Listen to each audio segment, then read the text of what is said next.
Voilà, attends. Bien, bonjour. Je suis heureux de vous retrouver pour cette troisième séance de notre séminaire d'histoire économique, d'économie politique, relative au Maghreb contemporain et particulièrement à la Tunisie depuis les années 1980. Donc aujourd'hui, c'est la troisième séance qui va s'intéresser particulièrement aux relations entre la Tunisie et l'Union européenne à un moment très important de tournant au milieu, enfin dans la première moitié des années 90. Et donc cette présentation que l'on a appelée les relations entre la Tunisie et l'Union européenne, de la politique méditerranéenne rénovée au processus de Barcelone 1992-1995, va être assurée par Monsieur Mohamed Sassi, que vous aviez déjà vu lors de la première conférence. Je m'excuse des reports de dates qui ont été faits, puisque cette conférence devait avoir lieu le 29 janvier, mais malheureusement, à cause du Covid et de la situation liée au confinement, on a évidemment des perturbations comme tout le monde. Mais donc, je suis content que cette séance puisse avoir lieu. Monsieur Mohamed Sassi est enseignant-chercheur en histoire économique contemporaine à l'Université de Tunis. Il est directeur du département des sciences humaines et de l'Institut préparatoire aux études littéraires et de sciences humaines de Tunis. Et il est actuellement sur le point donc de fonder une association tunisienne d'histoire économique. Il a publié cette année deux ouvrages qui sont des extraits, des comptes rendus de travaux collectifs, notamment de colloques.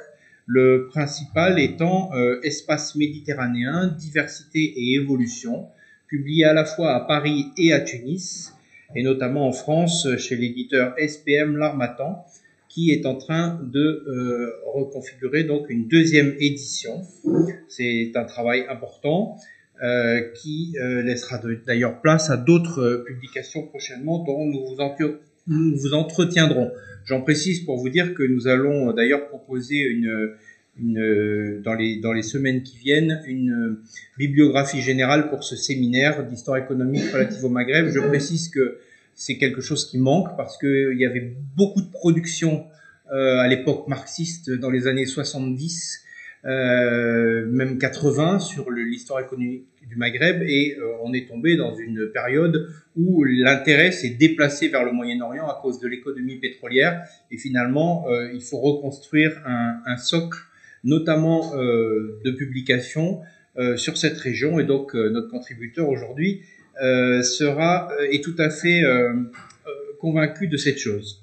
Nous sommes honorés d'avoir dans l'assistance ici, parce que l'essentiel, donc vous n'êtes pas présent physiquement lors de cette conférence, nous sommes à l'IRMC, vous êtes en Facebook Live, si je crois savoir pour l'essentiel, mais nous avons néanmoins ici Monsieur Tahar Swid, qui est un acteur historique, qui est un acteur historique important, puisqu'il a été le négociateur en chef de la Tunisie face à l'Union européenne lors des fameuses négociations de 1995, qui sont quand même l'objet de cette conférence. Et donc, bien sûr, lors des questions et des interventions, ce sera très intéressant et très important d'avoir son point de vue, et on verra si on n'a pas dit trop de bêtises dans ce moment préalable, puisqu'on pourra avoir un contrôle d'experts. Avant de laisser la parole à Mohamed Sassi, je vais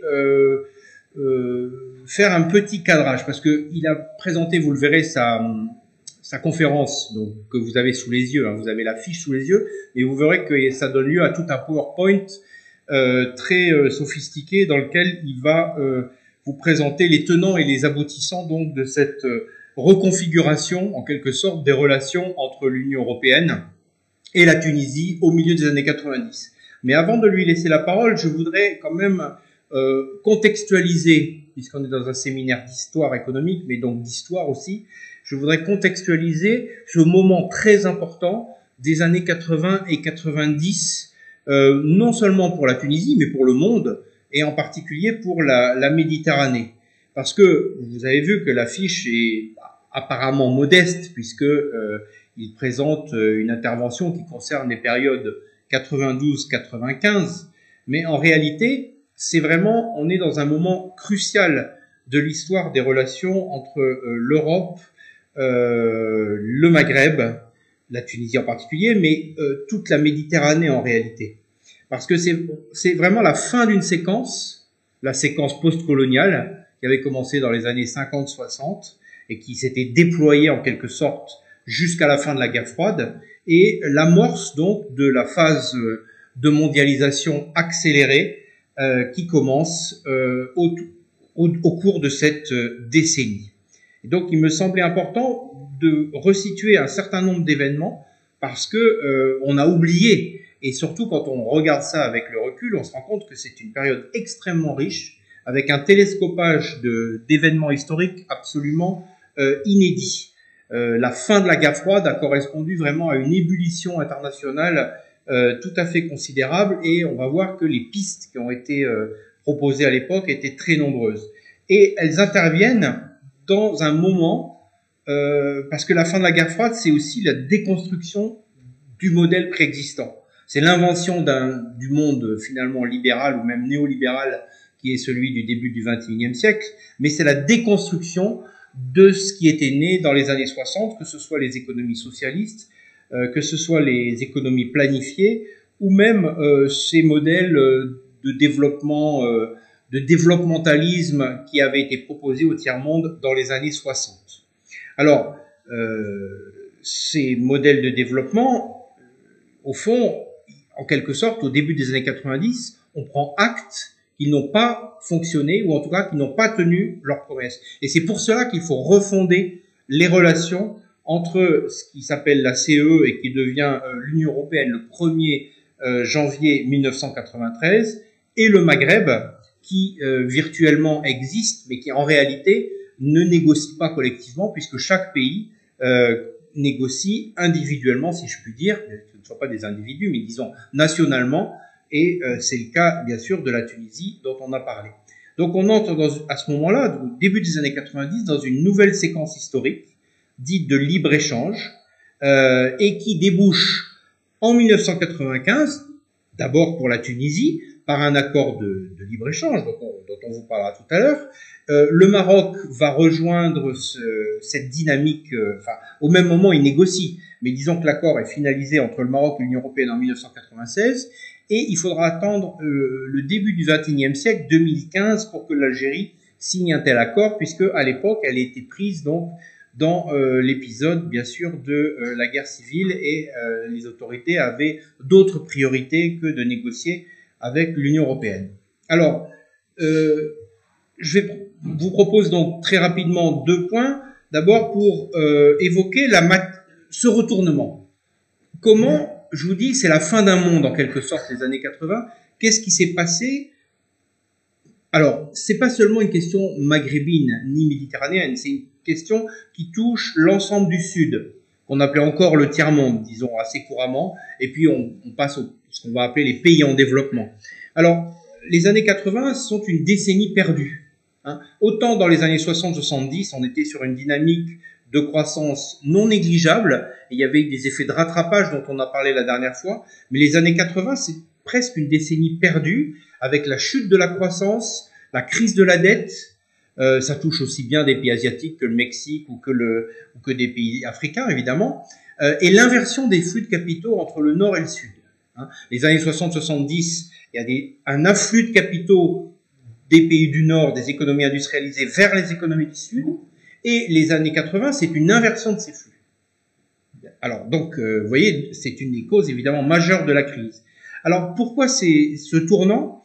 Comme je vous le disais, on peut parler d'un échec de l'économie administrée par l'État, en tout cas, disons, c'est peut-être pas un échec intégral, mais en tout cas des dysfonctionnements majeurs, la croissance impulsée par le secteur public, par le secteur administré, qui s'était traduit notamment par la création de nombreux emplois publics, et son financement par un secteur économique néopatrimonial, souvent sous le couvert du socialisme, ou de l'étatisme en tout cas, a montré ses limites.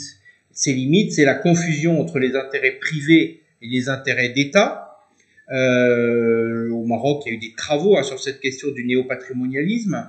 Dans les pays socialistes comme l'Algérie ou la Tunisie, c'est plutôt un problème de tutelle étatique sur le secteur privé qui, dans le cas de la Tunisie, commence à s'émanciper et à se créer depuis les années 70, mais qui reste quand même très fortement aux mains de l'État. Donc il y a des causes internes à ces dysfonctionnements, mais il faut ajouter des causes internationales que subissent les pays du Maghreb. Alors c'est d'abord le contre-choc monétaire sur les matières premières.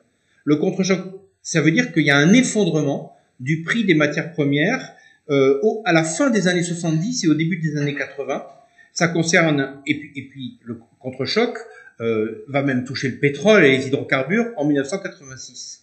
Et là, le Maghreb est touché violemment, parce qu'au fond, même s'il a commencé à s'industrialiser, il reste très dépendant des exportations de produits primaires, et donc l'effondrement du prix du phosphate, l'effondrement du prix des productions agricoles méditerranéennes, comme les oranges, au moment où la Grèce et l'Espagne entrent dans, ou l'huile d'olive, au moment où la Grèce et l'Espagne entrent dans la communauté européenne, et puis ensuite l'effondrement du prix des hydrocarbures. Alors là, bien sûr, ça touche au cœur ces économies fragiles qui sont obligées de s'endetter. Or, elles sont obligées de s'endetter dans un contexte très difficile. Pourquoi? Parce que au nord, à partir de 1979, avec Margaret Thatcher, et en 1980, avec l'arrivée de Ronald Reagan au pouvoir, on a la mise en place dans les pays anglo-saxons de politiques néolibérales qui vont rémunérer l'argent. Or, ces politiques se traduisent aux États-Unis, on le sait, par ce qu'on a appelé les déficits jumeaux. C'est-à-dire que les États-Unis, dans les années 80, ont des très forts déficits, à la fois commerciaux et budgétaires. Et alors, quel est le rapport avec le Maghreb? Eh bien, tout simplement que ces doubles déficits vont, si vous me permettez l'expression, siphonner l'épargne mondiale. Et c'est là qu'on a une inversion des flux de capitaux. C'est-à-dire que pour aller payer la dette, l'endettement américain et d'un certain nombre de pays occidentaux aussi, bien sûr, européens notamment, il y a un assèchement de l'épargne mondiale et les pays du Sud, donc, non seulement doivent s'endetter, mais littéralement, ils sont pris en tenaille entre baisse de la croissance, effondrement des économies socialistes, j'y viens tout de suite, assèchement de l'épargne, endettement. Vous voyez bien que la situation est catastrophique. En tout cas, elle est très négative et elle va se traduire par des crises sociales, économiques et politiques. Alors en effet, non seulement il y a ce changement des politiques économiques en Occident, mais au même moment, il y a la crise finale du socialisme réel, du socialisme soviétique et de l'Europe de l'Est. Le modèle étatique et l'économie administrée vont donc s'effondrer et amener certes la fin de la guerre froide, mais la guerre froide, c'était quand même à la fois une contrainte très importante pour les pays du Maghreb, c'était aussi une protection, puisque chaque pays était soutenu, si je puis dire, par son camp. À partir du moment où un des deux camps disparaît, les protections automatiques disparaissent. Et donc, déficit industriel et commerciaux en Tunisie et au Maroc, déficit jumeaux, là aussi, plus modeste évidemment, qui entraîne une compression des dépenses publiques, une compression des compensations, c'est ce que Bourguiba a essayé avec la baisse des prix du pain en 1984, ça a entraîné une succession d'émeutes sociales de grande importance en Tunisie en 1984 et au Maroc aussi à Casablanca, émeutes de 86 à Constantine, émeutes à Alger en 1988 qui font quasiment basculer le régime, et puis émeutes encore à Casablanca et à Fès en 1990. Donc vous voyez des émeutes qu'on n'a pas toutes qualifiées du pain, mais qui traduisent donc un grand moment de désarroi et qui entraînent finalement une sorte le mot faillite n'est pas prononcé, mais pratiquement de cessation de paiement et la mise en place donc de plans d'ajustement structurel impulsés par le FMI. Le Maroc passe sous FMI sous plan d'ajustement structurel entre 1983 et 1993 et la Tunisie entre 1986 et 1992. Cette mise sous tutelle financière au XIXe siècle, ça s'était traduit par la mise sous protectorat. Il faut mesurer l'ampleur des risques encourus. Bon, alors là, il ne s'agit pas de protectorat, mais il s'agit donc de conséquences, en tout cas, très importantes. Ces événements économiques et financiers ont des conséquences politiques. Conséquences politiques, c'est la fin des régimes hérités de l'indépendance. une sorte de printemps démocratique en Tunisie entre 1987 et 1989, qui avait créé beaucoup d'espoir, beaucoup d'attentes. La même chose en Algérie entre 1988 et 1991, et au Maroc aussi, Hassan II, qui est obligé, qui met fin de manière volontariste aux années de plomb à partir, très doucement, mais néanmoins, il y met fin à partir de 1990. Alors donc, des conséquences politiques au Maghreb, des conséquences gigantesques internationales avec la chute du mur de Berlin en 1989, puis du rideau de fer, puis de l'URSS qui disparaît à Noël 1991. C'est à ce moment-là que les Américains apparaissent comme les vainqueurs de la guerre froide. C'est dans ce contexte qu'ils organisent en quelque sorte la guerre du Golfe en 1990 contre l'imprudent Saddam Hussein qui n'avait pas compris le changement géopolitique à l'œuvre et que George Bush père proclame le nouvel ordre mondial. Ça entraîne des grandes conférences internationales. La conférence internationale de Madrid entre les pays du Sud et les pays européens ou les pays occidentaux en 1991, parce que c'est vrai que l'Europe de l'Est se retrouve réintégrée, si je puis dire, au continent européen et liée à l'Europe de l'Ouest, mais que va devenir la Méditerranée? Donc cette conférence de Madrid est un premier pas qui paraît important à l'époque, les accords d'Oslo signés dans la foulée en 1993 entre les Palestiniens et Israël.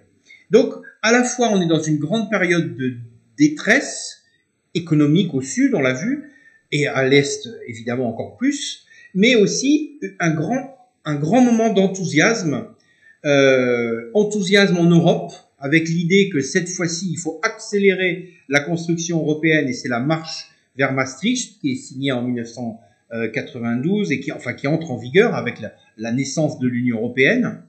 Et puis aussi une euphorie occidentale liée à la réunification de l'économie mondiale, liée au contexte de cette idéologie néolibérale et libre-échangiste qui semble toute puissante, qui est à son zénith au cours des années 90. C'est la marche vers la mondialisation libérale, parée de toutes les vertus morales. On parlera plus tard très vite de mondialisation heureuse en France. La création de l'OMC, l'Organisation mondiale du commerce en 1995, et cette marche vers un espace mondial unifié, rendu possible à la fois par l'expansion des techniques, c'est pas seulement l'ouverture des frontières et le libre-échange, l'abaissement des tarifs douaniers, des barrières de toutes sortes, c'est aussi l'unification technique, technologique, avec la création d'un réseau satellitaire mondial au début des années 90. Je dis ça parce que les étudiants qui nous écoutent, jusqu'aux années 80, il n'y avait pas de télévision par satellite. Jusqu'aux années 90, il n'y avait pas d'Internet. Et jusqu'à 2000, en gros, personne n'avait de téléphone portable. Et donc, le monde a complètement changé en l'espace d'une décennie. Donc, un contexte d'euphorie générale qui a incité l'Europe à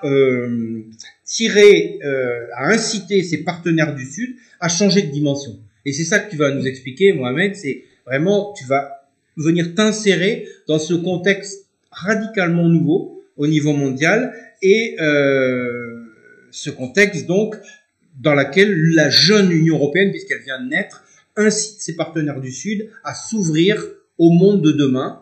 Et donc, vous voyez, le contexte, même s'il y a une détresse économique dans les pays du Sud, pour les raisons qu'on a dit, il y a aussi beaucoup d'espoir. Espoir de surmonter les échecs de la période des années, des modèles économiques qui avaient été mis en place et de tirer finalement, grâce au libre-échange, la croissance de ces pays du Sud. J'ajoute que le président Ben Ali bénéficie en particulier d'une conjoncture favorable parce que, si on peut dire, ses voisins sont dans des difficultés importantes. L'Algérie est dans une situation très difficile à partir de 1992, puisque le pays s'engage, à la fois se ferme et s'engage dans une longue épreuve, dans un long bras de fer avec entre l'armée et les islamistes. Donc le pays en quelque sorte est mis entre parenthèses. La Libye, elle aussi, est sortie du jeu puisqu'elle est soumise à un embargo international suite aux attentats des années 80. Et donc on comprend bien pourquoi le président Ben Ali finalement est surinvesti en quelque sorte par les pays occidentaux pour faire échapper son pays, et on pourrait dire un peu la même chose du Maroc, que ces deux pays qui sont sur les deux ailes du Maghreb échappent, enfin des deux ailes du petit Maghreb, échappent aux événements géopolitiques qui frappent leurs voisins. Voilà, donc Ben Ali s'engage résolument dans une mise à niveau de son économie pour sortir de la crise, tirer la croissance vers le haut, plaire aux Européens aussi, s'enrichir, enrichir son pays. Bon, voilà, donc vous voyez, c'est dans un contexte donc très particulier qui me semblait nécessaire de replacer. Et donc maintenant, je laisse la parole à mon cher collègue Mohamed Sassi pour nous dire comment la Tunisie a joué sa carte et a négocié avec ses voisins du Nord. Je te laisse la parole. Et donc, petit changement technique qui vient s'installer à ma place.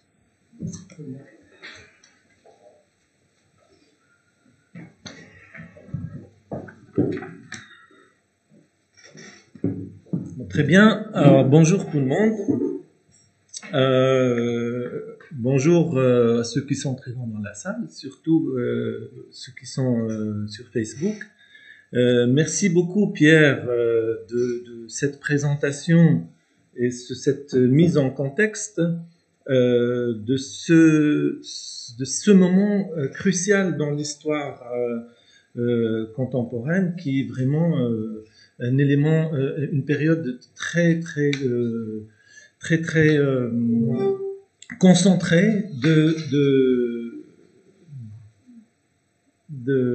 faits et des événements.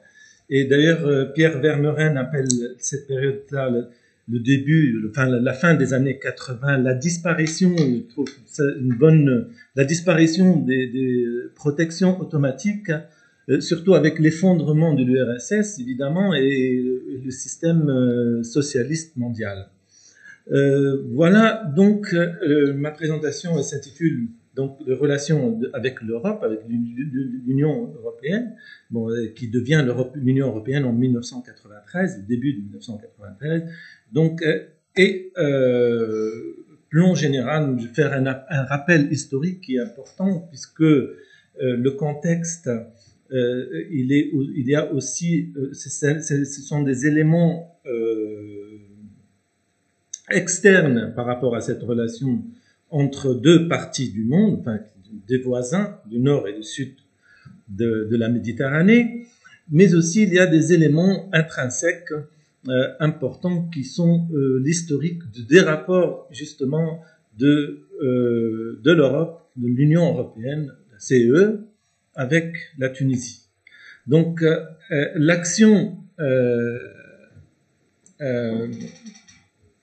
géopolitique de la CE, de l'Union européenne à partir de 1993, c'était plutôt, elle s'oriente vers deux objectifs, bien sûr à la suite de l'effondrement, comme on vient de le dire, du système socialiste mondial et la mise en place, l'accélération du processus néolibéral. Donc deux objectifs de la CE, le premier, c'était la récupération des pays de l'Europe centrale et orientale, les PECO, on les appelle les PECO, les pays sud-méditerranéens et le Maghreb en particulier. Donc il y a plusieurs initiatives dans ce sens pour ces pays, pour appréhender cette relation avec les pays du Maghreb. La première, c'était des initiatives. La première, c'était donc le 5+5 en juillet 1990, qui a été stoppé par l'affaire de Lockerbie, donc l'affaire de Lockerbie en Libye, hein, le problème de blocage de la Libye par rapport aux relations avec les États-Unis, etc. Et puis aussi, il y a l'initiative égyptienne, le Forum méditerranéen, qui vient diluer un peu l'intérêt de cette relation Maghreb-Europe.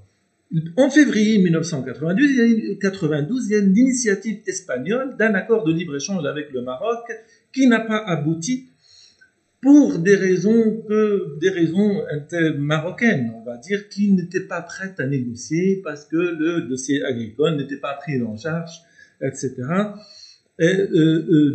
En mars 1992, l'Europe lance un partenariat euro-méditerranéen et c'est le début de l'histoire d'une nouvelle page de l'histoire Europe-Maghreb de façon générale, qui va démarrer avec la Tunisie. Alors, le rappel historique, il est important justement parce que si on va parler de relations Tunisie-Europe, il est fondamental de revenir sur les accords précédents, la période de 1992. Donc il y a eu, avant 1992, avant l'accord de 1995, il y a eu deux accords fondamentaux. Le premier, c'est l'accord de 1969, qui est un accord purement commercial. Et puis le deuxième, c'est un accord de partenariat plus global, avec l'accord donc de 1976. Le premier accord, il était vraiment considéré comme un échec à cause du déficit commercial. Et bien sûr, on peut comprendre les difficultés. D'abord, on peut revenir sur ces événements dans un autre travail et fondamental pour comprendre les années 70. Il y a eu plusieurs événements dans les années 60, avec le problème des rapports de la Tunisie avec la France, mais aussi le problème interne à l'Europe et la crise de la chaise vide de 1965, qui est un problème réellement idéologique au sein de l'Europe. Donc, qui a fait en sorte qu'on ne s'entend pas vraiment sur les rapports avec les pays du Maghreb.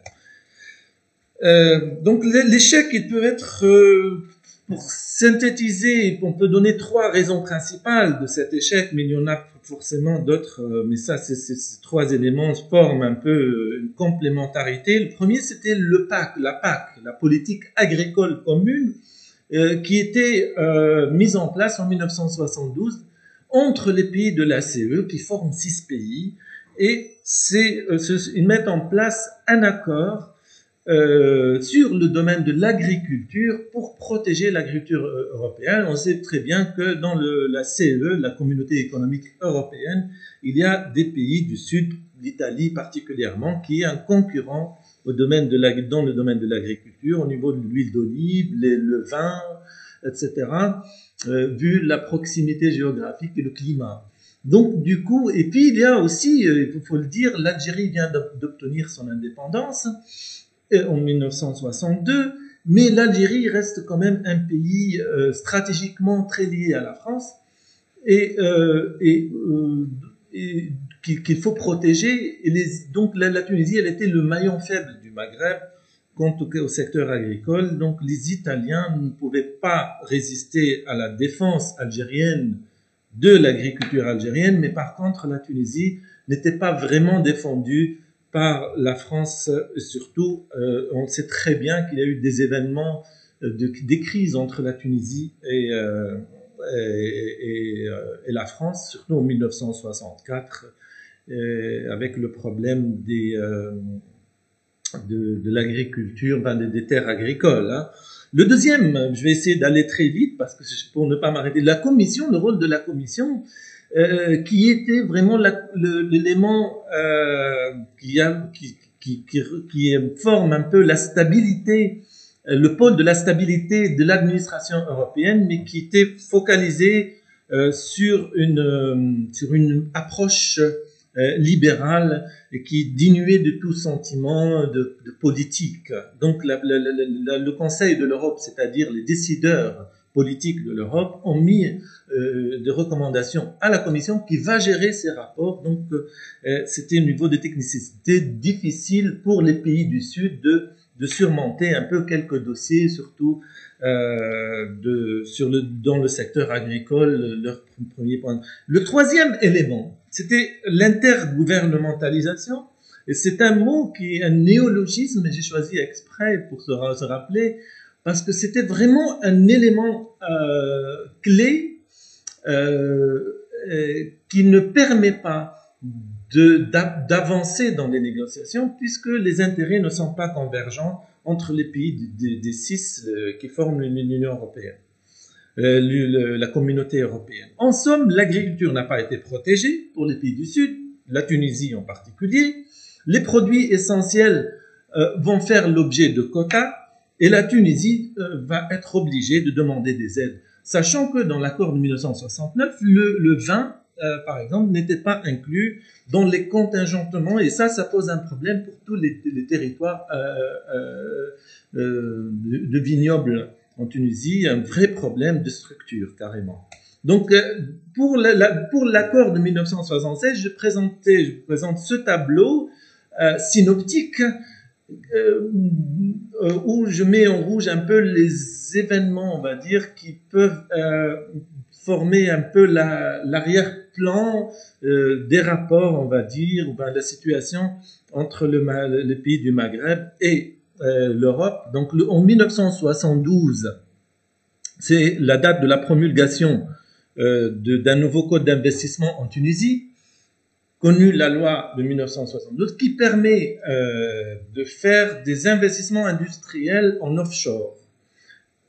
La même année, Bourguiba va se présenter en France pour défendre un peu les inconvénients de l'accord précédent. En 1972, donc en mai, la Commission européenne recommande aux pays du Maghreb de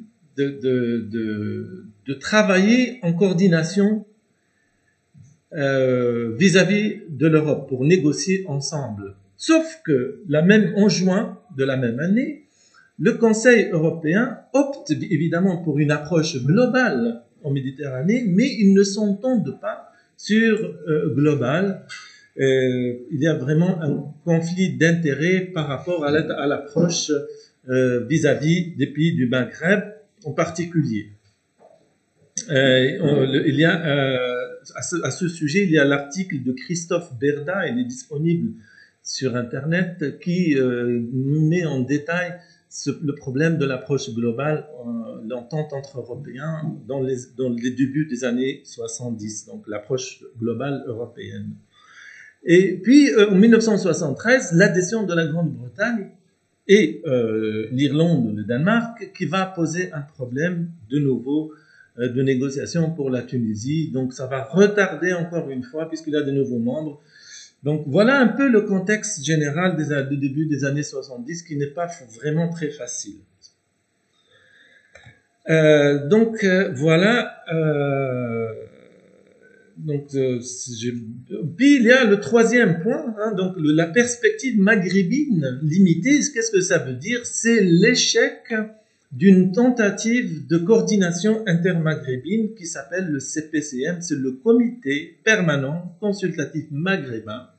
Il a échoué pour plusieurs raisons, donc il a fait un bon démarrage en 1964 et qui va s'arrêter en 1969 avec la montée de Kadhafi au pouvoir, mais il y a aussi d'autres raisons qui sont plutôt de traiter avec les pays du Maghreb, chacun à part et non dans un ensemble de pays homogènes. Donc les accords ne sont pas faits dans la longue durée et dans le long terme. Voilà, et puis voilà, l'accord, en gros, ça résume un peu. On était content à l'époque, en 1976, et c'était vrai, il y avait vraiment des avantages, de nouveaux avantages, surtout pour le vin, donc 80% de réduction tarifaire, et un contingentement de 50 000 hectolitres pour le vin de qualité, par exemple. Et là, la Tunisie, c'est le premier pays qui signe un accord de telle ampleur, de telle importance pour l'Union avec la CE. En revanche, certaines mesures restrictives visant à protéger les intérêts des producteurs particuliers ont été imposées.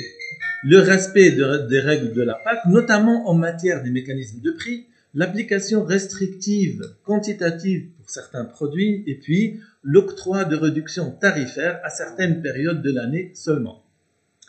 La question de la coopération financière et technique, ainsi que la définition des priorités économiques, passeront par la France et n'échappent pas à son contrôle.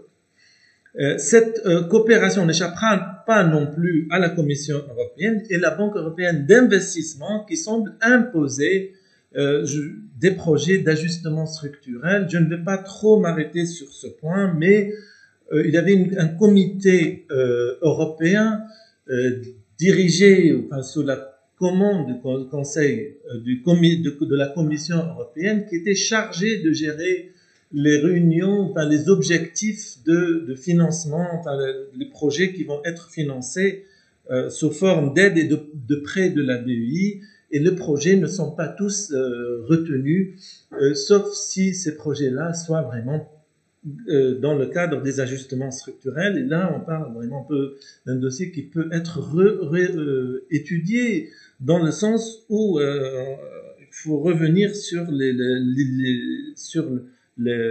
résultats de cet accord dans le détail. Donc, on trouve dans ce tableau, par exemple, qui est publié dans le bulletin de la CE en février 1982, l'infrastructure, elle a la part du lion de 64% de l'ensemble des investissements. Ben, c'est un accord qui va fonctionner pendant un certain temps avec des résultats en deçà des attentes au niveau industriel autant qu'au niveau agricole. Donc, comme vous voyez, le budget qui était accordé, ben, c'est l'équivalent d'aide, le budget de 95 millions de Q de crédit accordé par la BEI, avec des avantages qui ne sont pas forcément, des taux d'intérêt qui ne sont pas forcément favorables, hein, parce qu'à l'époque, la Tunisie, elle obtient des crédits de la Chine sur 50 ans qui sont vraiment de grande importance.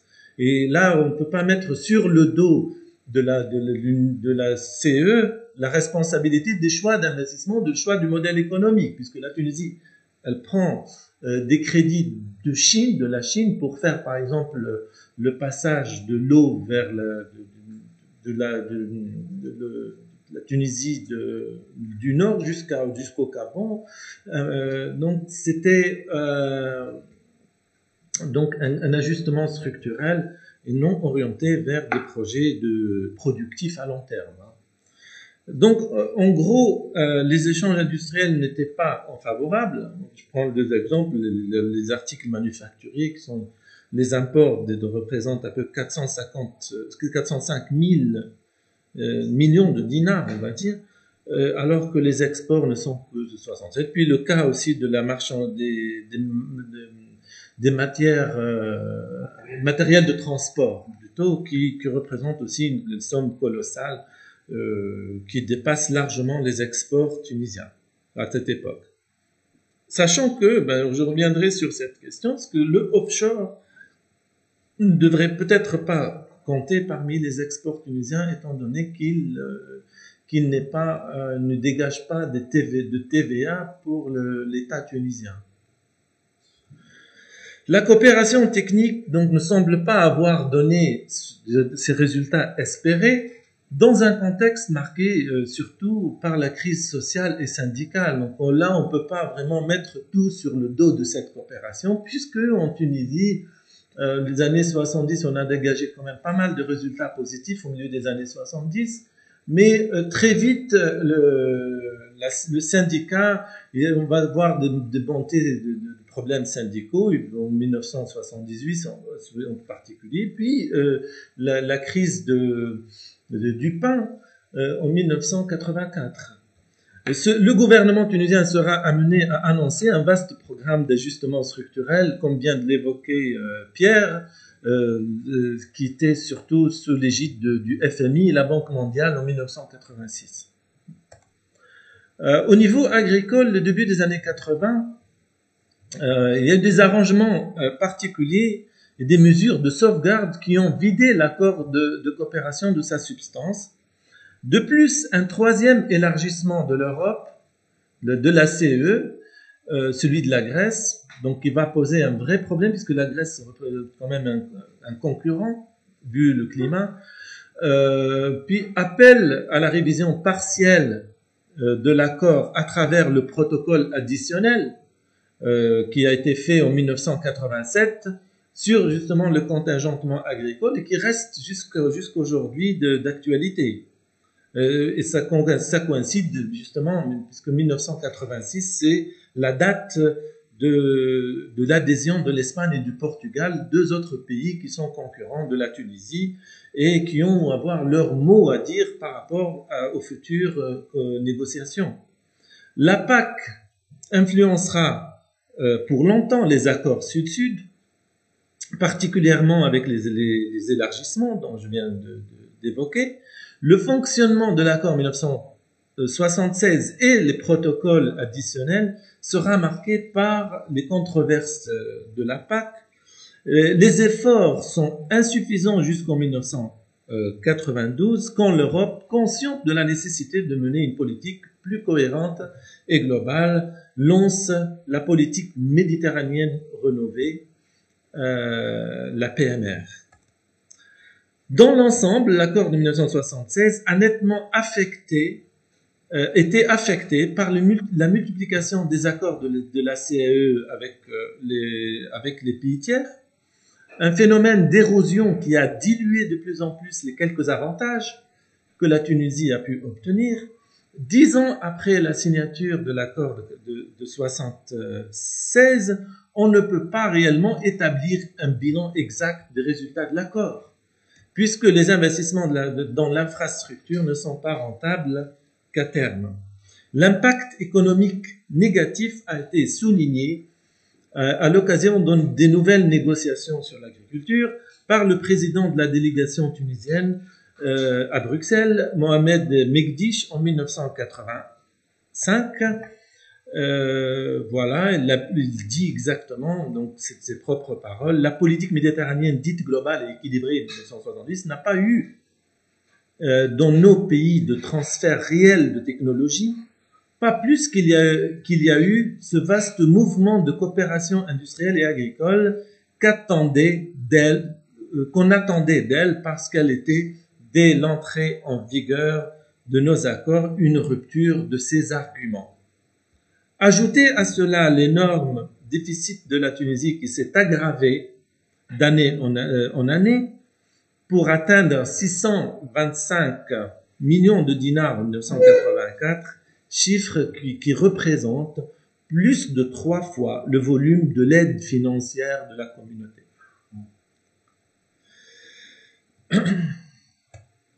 Alors, 3 remarques pour résumer la situation de la fin des années 80 pour ce qui concerne la Tunisie. En 1986, la Tunisie connaît sa première année de croissance négative depuis l'indépendance. Le déficit de la balance commerciale agricole devient alarmant. 1986, 1987 et 1988, les échanges de la Tunisie avec la CE représentent en moyenne 70% de ces échanges, donc une dépendance qui est alarmante en réalité. À l'exception de l'Algérie et de la Libye, 2 pays maghrébins, tous les deux pays exportateurs, parce qu'ils sont des pays exportateurs d'hydrocarbures, la structure des échanges pour la Tunisie et le Maroc avec la CE est caractérisée par un déficit chronique. Donc, maintenant, on va passer vraiment au vif du sujet et sur la période de à partir de 1992 jusqu'à 1985. Là encore, je présente un tableau synoptique pour donner un peu une vision, comment dirais-je, complète ou bien plutôt vision sur le paysage contextuel. En janvier 1992, le lancement en Tunisie, je parle en lancement du plan libéral et ambitieux. C'est le 8e plan de développement de 1992 à 1996. Donc c'est vraiment un plan qui semble être libéral vu le nombre de mesures de libéralisation sur des entreprises publiques. Donc, au niveau du Maghreb, la déclaration du Conseil européen sur les relations intermaghrébines, vraiment en juin, là, à Lisbonne, vraiment, on lance un projet qui va être la trame de marche pour un accord avec les pays maghrébins. Le 2 février 1992, juste un peu avant, c'était le traité de Maastricht, la signature du traité de Maastricht, pour les 12 pays de l'Europe, qui va rentrer en vigueur le 1er novembre 1993, et ça devient l'Union européenne. Au niveau mondial, donc c'est c'est la fin de 1994, c'est l'accord, on signe l'accord général, pardon, le GATT, hein, l'accord général sur les tarifs douaniers du commerce à Marrakech, qui va signer l'accord mettant en place l'OMC en début 1995. Donc l'accord de l'OMC, c'est une autre étape dans les rapports internationaux, dans le rapport des pays du Sud avec les pays du Nord, et surtout une illustration de ce qui a été discuté durant l'Uruguay Round qui a démarré en 1986. Alors, les contraintes et les ambitions tunisiennes pour un accord d'association, il y a 3 éléments à souligner. Le contexte géoéconomique mondial, donc que je viens d'évoquer, les accords du GATT, les négociations sur ces accords, le commerce multilatéral, les rapports intermaghrébins, c'est très important parce que on reviendra sur l'importance de ce point. Le programme économique d'ouverture économique de la Tunisie, ça fera un peu les éléments qui permettent de comprendre un peu l'avancement du projet tunisien dans ce rapport avec l'Union européenne. Le contexte, le premier point, donc le contexte du commerce mondial, on va dire, les effets du GATT et surtout de l'Uruguay Round de 1986. Donc on sait que le libre-échange au niveau mondial menace fortement le développement des pays en développement qui peinent plus souvent qui peinent le plus souvent de problème de la réciprocité avec les pays, la réciprocité, c'est-à-dire vraiment l'ouverture des frontières douanières. Hein. Donc le deuxième point, la Tunisie et la CE, préparation du futur accord de partenariat ou d'association selon les conditions des échanges du GATT. Donc l'adaptation par rapport surtout à la clause de la nation la plus favorisée qui est très importante. Et donc c'est un principe qui stipule que si un pays accorde un avantage quelconque à un autre pays ou à un groupe de pays, il doit automatiquement généraliser à tous les pays membres du GATT. Et là, ce principe-là appelle, surtout depuis l'Uruguay Round de 1986, appelle à ce que les pays doivent se mettre en groupe de pays pour pouvoir se défendre contre la concurrence des pays les plus puissants du monde, à savoir les États-Unis, les pays européens. L'accord de coopération de la Tunisie-CE devient donc en contradiction avec le système du commerce multilatéral du GATT.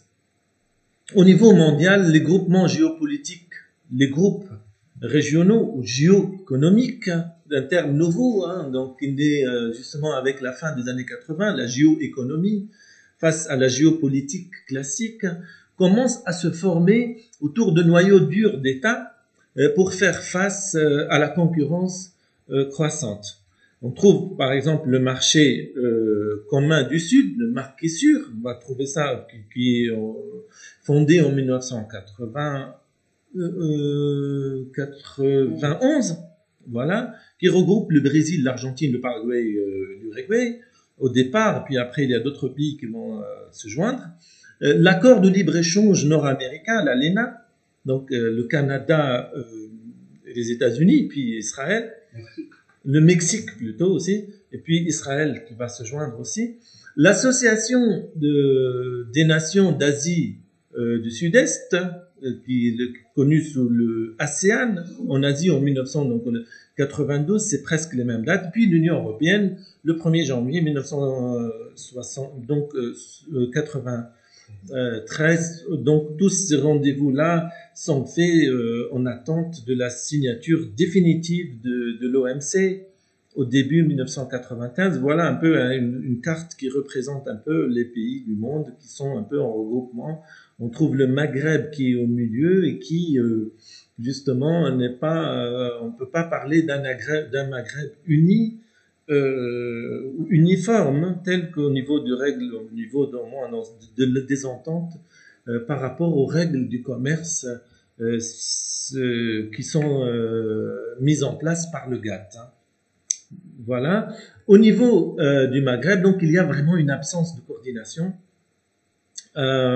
qui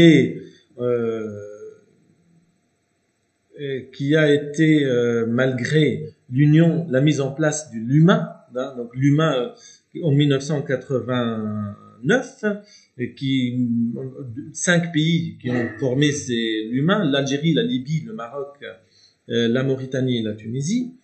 Malgré la disponibilité des éléments locaux, qui sont politiques, économiques et culturels, dont la langue en particulier, pour la mise en place d'un bloc régional, un ensemble d'obstacles l'empêche à s'établir. On peut citer par exemple la situation dans la région maghrébine, les turbulences, les terrorismes en Algérie, en 1990, qui va vraiment durer quelques années jusqu'à 1994, mais même au-delà. Le manque de la diversification des économies de la région, c'est que l'Algérie, elle s'est vraiment spécialisée dans le domaine de l'énergie, alors que elle était plutôt amenée à s'adapter, diversifier son économie au moins pour s'adapter à la situation méditerranéenne et maghrébine. La non-reconnaissance par l'Algérie du Sahara espagnol, annexé par le Maroc, dans le contexte de l'organisation par Hassan II de la Marche verte, et inversement le problème du Sahara occidental reste vraiment un problème qui dépasse même les volontés de deux pays. On peut peut-être y revenir une autre fois. La frontière terrestre reste entre les deux pays est fermée depuis 1994. Le problème libyen aussi, qui pose un vrai problème, avec surtout Lockerbie. Hein. À tout cela s'ajoute le constat du Parlement européen en 1991 sur les questions de la pression migratoire et les risques d'insécurité, la montée soudaine de l'intégrisme religieux, phénomène qui répond à des causes complexes mais qui se développent de préférence dans les pays en proie de crise sociale profonde. Et c'est le cas justement des pays du Maghreb. Au niveau de la coordination maghrébine, l'UMA semble ne pas pouvoir jouir de sa vocation de coordinateur des politiques étrangères maghrébines. Ayant des structures diverses, des choix géopolitiques internes et externes de ces pays sont très diverses. La Tunisie et le Maroc sont largement ouverts à la France, à l'Union européenne, à l'Occident, dont l'Italie pour la Tunisie, les États-Unis pour le Maroc, mais aussi sur le monde avec leur adhésion au GATT et à l'OMC, contrairement à la Libye par exemple, ou l'Algérie avec sa politique très liée aux Russes. L'Union du Maghreb uni fonctionne aussi longtemps que les gouvernements ne sont pas impliqués dans les décisions. Les 5 chefs de gouvernement concernés, eux, n'agissent pas de concert. De fait, le Maghreb, l'Union du Maghreb uni est soumise par ces institutions à une intégrité plutôt verticale qui nuit à ses objectifs, dans la mesure où, au sommet des États, la question qui domine est la protection de la souveraineté nationale. En somme, les échanges intermaghrébins sont très faibles, voire insignifiants, soit 0,9% pour l'Algérie, 1,5% pour le Maroc, 3,9% pour la Libye, 5% pour le meilleur des cas, la Tunisie, 10%, la Mauritanie plutôt, qui semble être bien positionnée vu qu'elle se trouve entre deux pays voisins qui sont un peu l'Algérie et le Maroc. Hein. Donc la Tunisie, sur les trois pays principaux du Maghreb, elle se trouve dans une meilleure position. C'est ainsi, avec 5% qui est très peu, hein, qui pose un vrai problème au niveau de la coordination intermaghrébine. C'est ainsi que les propos de M. Taha Sioud, qui est présent parmi nous, chef de la diplomatie tunisienne à Bruxelles, lors du premier entretien exploratoire, sont malgré tout en faveur d'une négociation conjointe, du moins avec les trois pays du Maghreb, l'Algérie, le Maroc et la Tunisie. Alors, dans tout ça, ce contexte très difficile, il y a le programme économique ambitieux de la Tunisie qui a démarré véritablement avec l'arrivée au pouvoir de Zine Labidine Ben Ali en 1987, qui se penche sur la question depuis 1988 et qui va mettre en place un comité de réflexion qui sur le domaine de l'industrie et le commerce, il va charger M. Monder Znaidi, ingénieur de l'école centrale de Paris, diplômé de l'État français. Donc le comité va compter des compétences diverses dans l'administration tunisienne, du monde universitaire et du monde des affaires. Une vague de privatisation a été lancée depuis cette date, qui va un peu, on va dire, avec les vœux de partenaires européens, donc une orientation libérale dès le départ. Il faut dire aussi, il faut le rappeler très rapidement, qu'à l'époque, il y a eu un budget colossal qui a été donné par l'Union européenne pour la libéralisation et l'orientation des pays, de l'ouverture économique des pays du Sud, et particulièrement les pays du Maghreb. La Tunisie, elle était très consciente de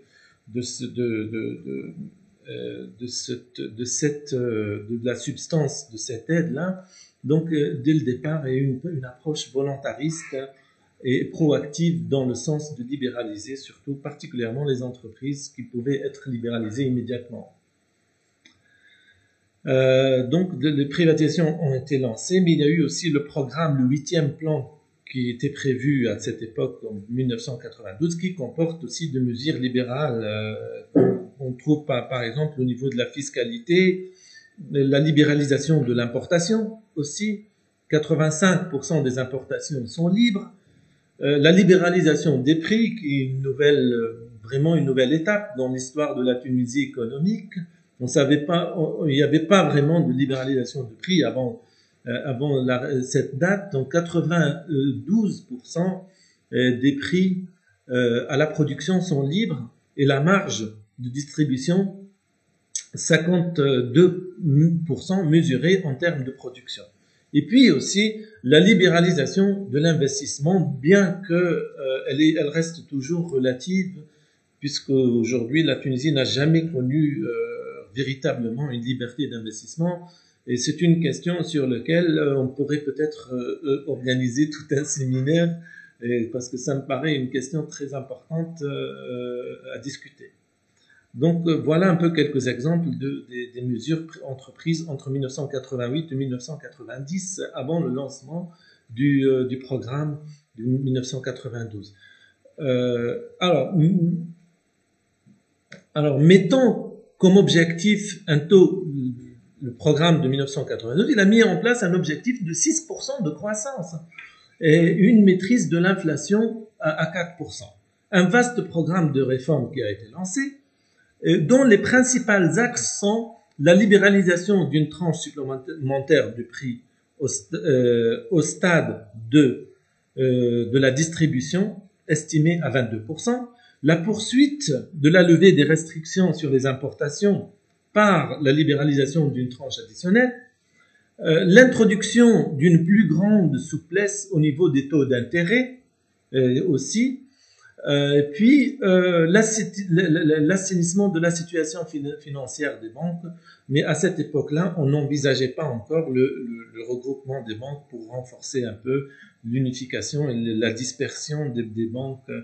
Là aussi, c'est une question qui pouvait être discutée également, et en revenant sur l'histoire bancaire de la Tunisie qui n'a pas vraiment été faite de façon conséquente, optimale, tout à fait. Alors, on y trouve également les programmes de mise à niveau qui ont été lancés bien avant l'accord de 1995 et qui vont être, bien sûr, financés justement avec l'Union européenne, donc qui ont été lancés en 1992 dans le cadre de la promotion de qualité, les fonds de la maîtrise de la technologie industrielle, le FOPROMA, en 1992, le Fonds pour le développement de la compétitivité industrielle, le FODEC, et puis le projet de modernisation des industries tunisiennes par l'approche de qualité lancée en 1995 et qui vont être poursuivis plus tard. Et c'était surtout l'époque de Afif Shelbi, qui était le ministre de l'Industrie, qui était particulièrement actif dans ce projet, dans cet ensemble de projets. Deux faits sont à souligner. La Tunisie semble bien assumer son rôle du bon élève de la CE. Elle représente un modèle de réussite. Son plan coïncide en effet avec les impératifs imposés des programmes d'ajustement structurel, mais aussi avec les objectifs du GATT. Tu permets que je dise une chose? Oui. Non, mais reste là. Je voulais dire pour les étudiants notamment, s'ils nous écoutent, moi j'ai découvert la Tunisie à cette époque, au début des années 90. Et quand on arrivait, on avait l'impression d'arriver dans le pays de la mise à niveau. Parce que c'était vraiment devenu dans le vocabulaire courant, de la part des autorités, un mot valise employé à tout instant, à tout moment. Et ça paraît assez curieux, parce que ça ne dit rien comme ça, la mise à niveau. Il faut bien comprendre que c'est le passage d'une économie administrée et presque autarcique à certains égards, à une économie mondialisée. Compétitive. Et donc, ça oblige à transformer dans chaque processus industriel, chaque production de produits, y compris dans l'agroalimentaire, l'alignement sur la mise aux normes de l'Union européenne. Et donc, évidemment, c'est chaque entreprise, chaque boîte, chaque matériau, chaque produit doit être, entre guillemets, mis à niveau. Et donc, c'est effectivement un travail de titan, d'ampleur tout à fait internationale. Et ça paraît étrange, mais sur fond de guerre civile en Algérie, sur fond de tous les troupes dont vous parlez tout à l'heure, la Tunisie s'est lancée à l'initiative de ses pouvoirs publics à fond dans cette opération. J'insiste parce que tu l'as dit très bien, mais c'est difficile d'appréhender à quel point c'était devenu une obsession pour les autorités. Parfait. En plus, ça va se refléter justement en termes de résultats qu'on va voir présenter tout à l'heure dans un tableau, tout de suite dans une minute. On va présenter les résultats de cet effort, en tout cas, et qui va vraiment donner justement lieu à un soutien conséquent avec le plan, avec l'aide MEDA à partir de 95 de l'Union européenne, et qui va tenir jusqu'à 1999, et puis après il y aura une autre étape qui va être aussi financée, on peut revenir plus tard, donc qui dépasse le soutien de l'Europe ici, il dépasse la somme de 5 milliards d'euros pour l'ensemble des pays tiers méditerranéens, dont la Tunisie qui va grosso modo obtenir à peu près 10 à 11% de ce budget. Alors, cependant, entre 1992 et 1995, la Tunisie, quand même, elle a connu des grandes difficultés au moment des négociations, surtout que le mandat du Conseil a donné à la Commission à partir de décembre 93, il a donné un mandat qui est très limitatif, voire sévère. Il contient 7 principes fondamentaux qui permettent de mesurer l'ampleur de la difficulté des négociations, qui sont ces principes-là, donc ils sont publiés pour la première fois, l'exclusion des produits agricoles du domaine des négociations. Un deuxième point, l'application de la réciprocité dans le cadre régissant les échanges commerciaux. Je suis en train de parler vraiment du mandat, hein, pas d'un accord, surtout les bases sur lesquelles la Commission va négocier avec les pays. Donc, là, on trouve exclure les produits agricoles dès le départ et application de la réciprocité, c'est très sévère pour les pays qui sont vraiment loin des siècles de lumière en termes de développement économique. La contribution financière de l'Union européenne au programme de mise en œuvre sera limitée, etc., etc. Donc, il y a 7 points sur lesquels vous pouvez revenir sur ce PowerPoint qui sera mis online. Plus tard, vous pouvez revenir là-dessus, n'est-ce pas? Voilà. Et puis, les négociations de 1900... donc, les négociations ont démarré en 93, mandat en 93, mais il démarre en 1994 et porteront donc sur les détails des quotas et des contingentements généralement acceptés, mais très peu vraiment sur le fond. Et comme le fond, ça peut entendre aussi le modèle global des économies du Sud qui sont à la recherche d'un modèle et qui sont incapables de les mettre par eux-mêmes. Deuxième point, une série de rencontres libérales de la diplomatie tunisienne avec les pays du sud de l'Europe, l'Espagne, la Grèce, l'Italie et le Portugal ont dû être nécessaires pour faire accepter certaines demandes de contingentement, en particulier pour l'huile d'olive. Et M.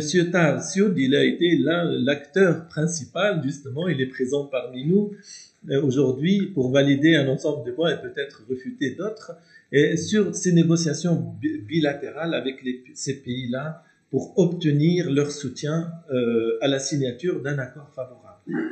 Des difficultés rencontrées aussi particulièrement lors de la 4e phase de négociation, quand les Anglais refusent d'inclure le volet social dans l'accord, mais ils l'ont accepté finalement parce qu'il était inclus dans l'accord de 1976. Et donc, c'était une difficulté qui a été quand même surmontée tout de même. Alors, l'accord de 1995, en résumé, sans aller vraiment dans le détail, l'accord d'association a été signé le 17 mai 1995 avec un volet politique, une zone de libre-échange et une coopération économique, sociale et financière. Alors, 2 remarques qu'on pourrait donner, qui sont d'ordre stratégique, et que le volet politique demeure cependant inachevé, fondé sur les principes des droits de l'homme et des libertés politiques. Il n'entreprend pas de véritable action en ce sens, et demeure imprécis quant à son réel engagement à limiter les effets dangereux des fondamentalistes musulmans. Cela a bien été signalé par le Parlement européen juste après la signature de l'accord et un peu avant le lancement du processus de Barcelone. Donc voilà, tout en soulignant bien sûr les avantages de cet accord de 1995, il précise que la violation des principes démocratiques et de protection des droits de l'homme n'est pas expressément cité comme un des cas d'urgence particulière qui permettent l'adoption des mesures conservatrices. Il convient de le déplorer. Aussi, la gestion du conflit israélo-palestinien et les risques d'incohérence ont largement conditionné les échanges en Méditerranée et le lancement du processus de Barcelone, ouvert à la suite de l'accord de la Tunisie avec l'Union européenne. Il s'agit d'un paramètre de grande importance pour l'équilibre et la stabilité des échanges en Méditerranée. Le bilan de l'accord du 17 mai 1995 est globalement positif jusqu'en 2005-2006, avec bien sûr les mises à niveau et la création des PME, etc. Et puis l'engagement de l'administration tunisienne pleinement pour la mise en place des réformes nécessaires. De 2006 à 2010, il y a quand même eu une période de vulnérabilité qui augmente de plus en plus.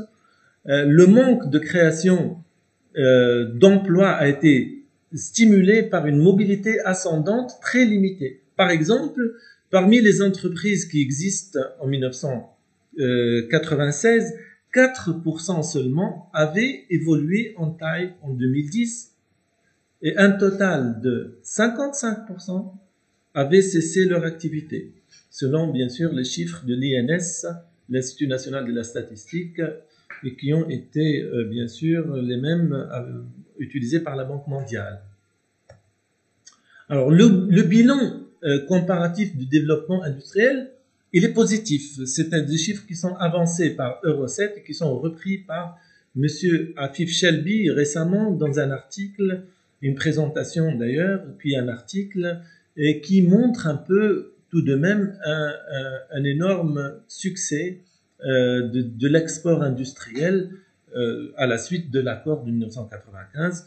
On passe de 3 milliards d'euros en 1995 à 10 milliards en 1918, sachant que 1918, c'est 2018, pardon, 2018, sachant que le Maroc aujourd'hui il est à peu près à 17 milliards d'euros, hein, alors qu'il était au niveau, en 2010, était au niveau de 7 milliards d'euros à peu près. Donc il a vraiment rattrapé et dépassé à cause de justement la crise tunisienne qu'on connaît depuis 2010 avec le printemps arabe. Donc le textile, on voit très bien qu'il y a eu un développement, et puis les industries mécaniques et électriques également, qui vont passer de 0,4 à 3,2 milliards d'euros. Au niveau de l'emploi industriel également, on passe de 400 000 à 600 000 en 2018, sauf que les emplois industriels, il y a un vrai problème parce que c'est des emplois vraiment très vulnérables, qui sont des salaires qui sont pas très élevés, hein, tout de même. Donc le bilan, il est très positif quand on voit les choses de côté du développement industriel, et ce sont des éléments sur lesquels on peut construire sur l'avenir, puisque c'est une expérience qui a tout de même donné des résultats très positifs. Cependant, le problème se trouve au niveau du résultat commercial. Deux remarques au niveau du résultat commercial. La forte présence des entreprises offshore. Les entreprises offshore, c'est-à-dire les entreprises qui sont localisées en Tunisie mais qui ne payent pas des impôts ou des TVA en Tunisie, pour faire simple. La sixième édition du manuel de la balance des paiements, qui était adoptée par le FMI, la Banque mondiale, les Nations unies, la Banque européenne d'investissement et l'Union européenne, ne fait pas en fait rentrer dans c'est un système qui est rentré d'ailleurs en Europe depuis 2010, qui commence à être appliqué en 2010 à l'Union européenne. Il ne prend pas en compte les produits sous-traités dans la comptabilité des exports, sauf que la Tunisie n'a pas encore mis à jour la comptabilisation de ces chiffres en s'adaptant à cette édition du manuel des balances de paiement. Ainsi, pour le cas tunisien, les emplois créés relèvent plutôt du service industriel et non de l'industrie proprement dite. Elles ne devraient pas être comptabilisées donc au service des exportations.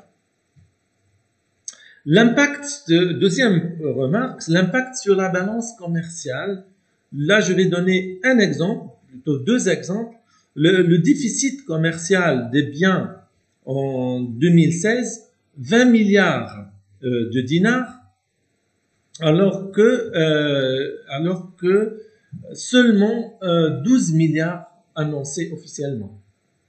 Et ce sont des chiffres qui ont été avancés par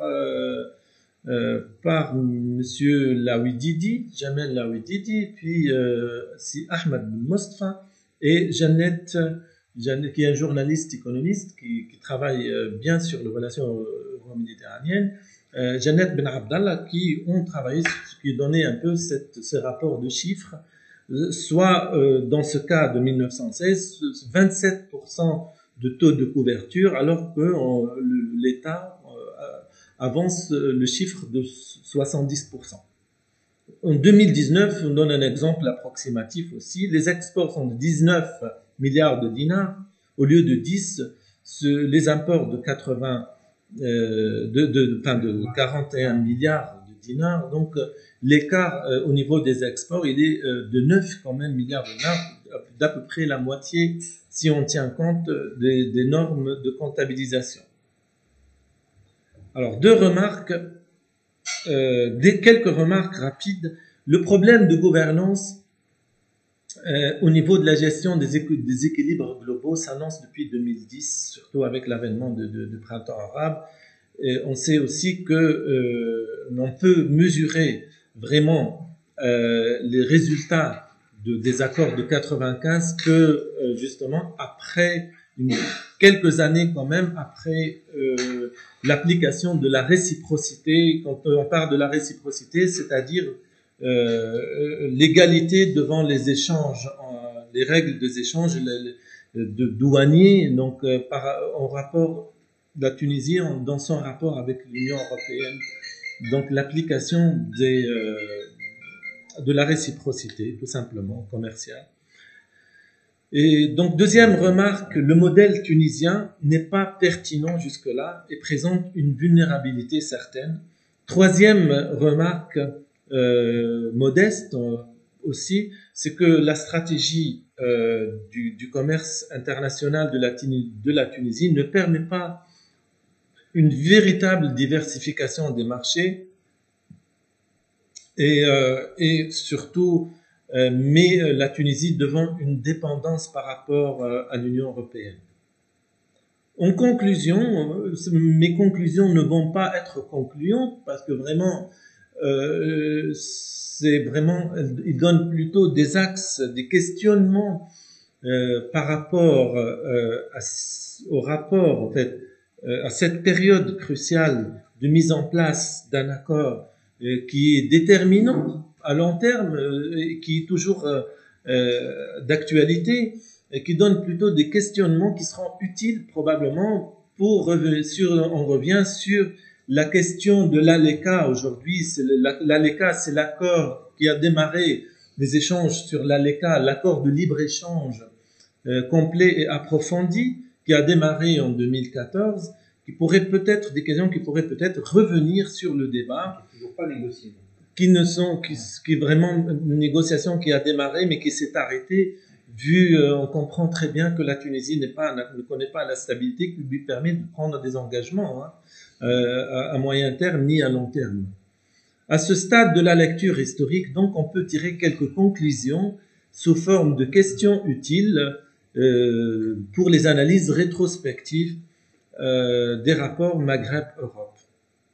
Le premier point, c'est que la Tunisie, depuis son indépendance, elle s'est efforcée de gagner l'aide internationale en général et celle de la France en particulier, en s'alignant sur les desiderata des bailleurs de fonds. Le deuxième point, c'est que la venue de l'arrivée de Ben Ali a favorisé par le camp libéral international ramène plus que jamais la Tunisie dans le giron européen. Les États d'Afrique du Nord ne peuvent malheureusement s'entendre ni sur le plan diplomatique, ni sur le plan économique, malgré les différentes tentatives de rapprochement. Cela pose aujourd'hui un véritable problème de développement dans la région, vu des écarts provoqués par les règles de l'OMC. Au sein de ce jeu diplomatico-stratégique international, on trouve de sérieux handicaps dès le départ, et particulièrement la dominance de l'agriculture,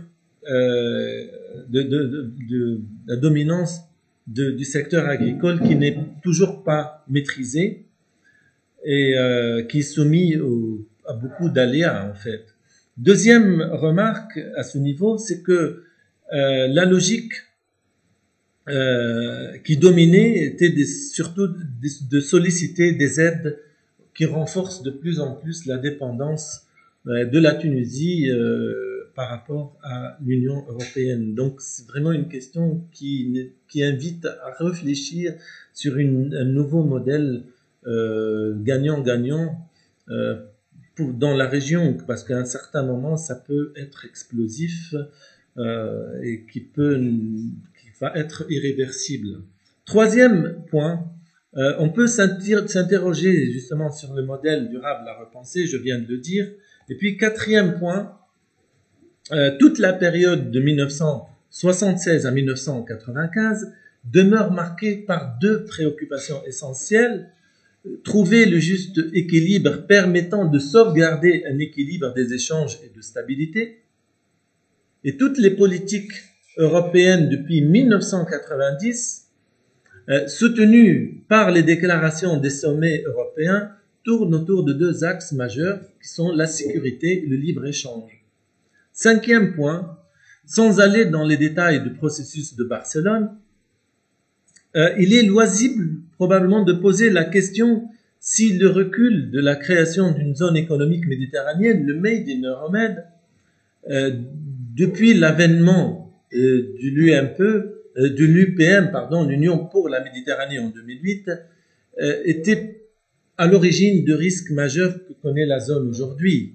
Le Made in Euromed, rappelons-le, c'était une idée proposée par la Turquie pour la région méditerranéenne et soutenue par l'Allemagne pour protéger la zone méditerranéenne, mais pas par la France. D'une manière générale, il est loisible également d'affirmer que toutes ces sessions de négociation entre différents États autour de l'accord de libre-échange sont biaisées, et ce, de différentes manières. Deux questions qu'on pourrait se poser à ce niveau. Est-ce que les moyens financiers alloués par l'Union européenne à la Tunisie ou aux pays du Sud, à savoir le Maroc ou d'autres pays, sont en décalage par rapport à l'enjeu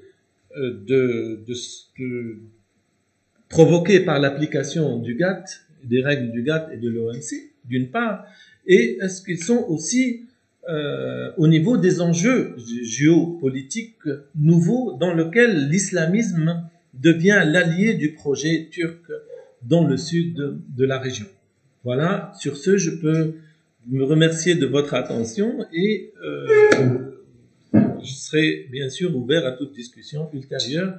Je mets devant vous, pour finir, le tableau qui donne un peu les événements majeurs dans l'historique de relations de l'Union européenne avec la Tunisie.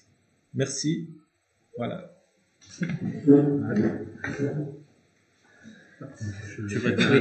Donc je vous remercie d'avoir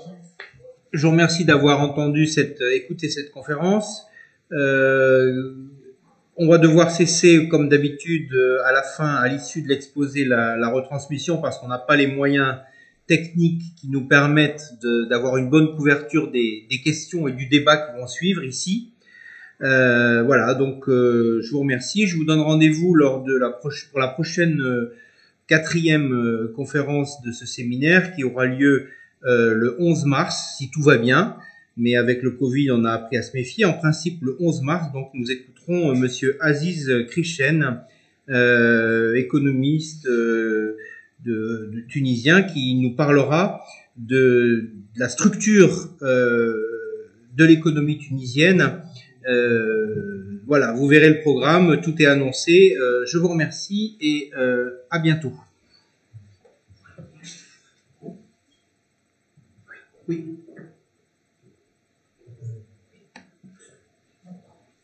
Ah.